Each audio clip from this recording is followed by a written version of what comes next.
আচ্ছা মুসাব্বিরুল, তোমার একটা জিনিস আমি বেশ কিছুদিন থেকে লক্ষ্য করছি যে তুমি হচ্ছে যে এই নামাজের পর আমরা যে সবাই সম্মিলিতভাবে মোনাজাত করি আর তুমি সেটা করছো না। এটার কারণ কি বলো তো?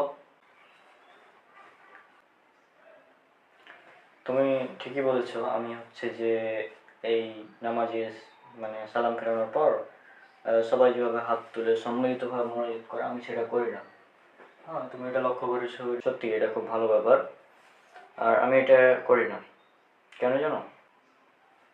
কারণ এভাবে নামাজে সালাম ফেরানোর পর সম্মিলিতভাবে মোনাজাত করা সবাই মিলে, এটা মূলত হচ্ছে বিদাত।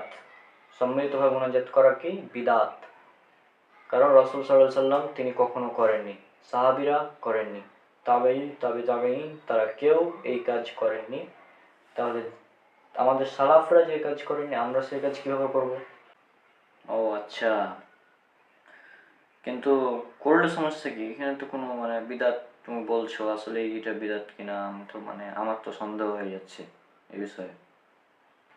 আর হ্যাঁ, রাসূল সাল্লাল্লাহু আলাইহি সাল্লাম, সাহাবী তারা সবাই সালাম ফেরানোর পর আমি যেভাবে করলাম, হুম, প্রথমে ৩ বার আস্তাগফিরুল্লাহ বলতেন, এটা আছে সহিহ মুসলিমে, হাদিস নাম্বার ১২২০। তারপর তারা বলতেন আল্লাহুম্মা আনতাস সালাম ওয়া মিনকাস সালাম তাবারাকতা ইয়া জাল জালালি ওয়াল ইকরাম। তারপর আরো অনেক দোয়া আছে, হ্যাঁ, তারা এগুলো করতেন।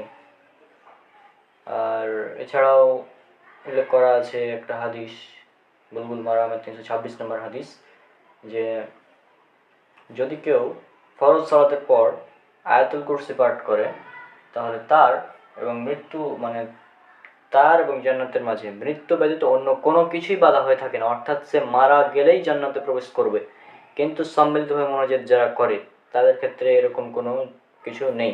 অর্থাৎ সম্মিলিতভাবে মোনাজাত বলতে আসলে কিছু নেই। এভাবে মোনাজাত মানে কি? মোনাজাত মানে হচ্ছে চুপি চুপি আল্লাহর সাথে কথা বলা। এখন তুমি যদি সেটা সম্মিলিতভাবে করো তাহলে কীভাবে মোনাজাত হলো? সেটা তো মোনাজাত হচ্ছে না, তাই না? আর আমাদের সমাজে এটা প্রচলিত হয়ে গেছে, এটা হচ্ছে মেন সমস্যা। আশা করছি তুমি বুঝতে পেরেছো। বাহ, এটা তো খুব ভালো বিষয় যে মারা গেলেই জান্নাত। তাহলে আমি আজ থেকে প্রতিদিন আহ, ফরজ নামাজে সালাম ফেরানোর পর আমি আয়াতুল কুরসি তাহলে পাঠ করব। ধন্যবাদ বন্ধু, জাযাকাল্লাহু খায়রান, খুব গুরুত্বপূর্ণ কথা বলেছো।